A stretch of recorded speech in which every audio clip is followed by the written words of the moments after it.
এখন আমি মজা করে 5 স্টার খাবো। তাড়াতাড়ি করে এখান থেকে পালাই। তুই আমার চকলেট নিয়ে যাবি? এই নে, গুলি খেয়ে মর। আমাকে ছেড়ে দাও।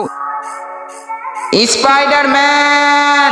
বউটা হয়েছে এমন, সারাদিন শুধু টিকটক দেখে আর টিকটক করে, আর আমাকে বাড়ির সমস্ত কাজ করতে হয়। আমাকে কেউ যেন ডাকছে। গরুটিকে ঘাস দিয়ে দিই, তারপরে সুন্দর করে বাড়িটি পরিষ্কার করে নি। এবার যাই বাঁচাতে।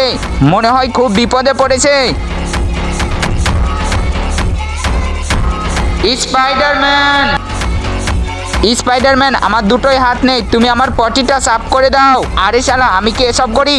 স্পাইডারম্যান, তুমি যদি যাও তাহলে তোমাকে তোমার গার্লফ্রেন্ডের কসম দিলি তাই করলাম, না হলে করতাম না। তাড়াতাড়ি করে যাই। আরে সাইকেল, এটা চুরি করে নিয়ে পালাই। আরে আমার সাইকেল, আমাকে বাঁচাও। হা হা হা, মিনা আজকে তুই শেষ। মিনা তুমি চিন্তা করো না, আমি পেদে গুলিকে উড়িয়ে দিচ্ছি। আরে স্পাইডারম্যানের কাছে পাদের গোলা, তাড়াতাড়ি ভাগ। হা হা, মোটু পালিয়ে গেল। যদি আল্লাহর ছবিটিকে ভালোবেসে থাকো তাহলে ভিডিওতে লাইক করে চ্যানেলটি সাবস্ক্রাইব করে দাও।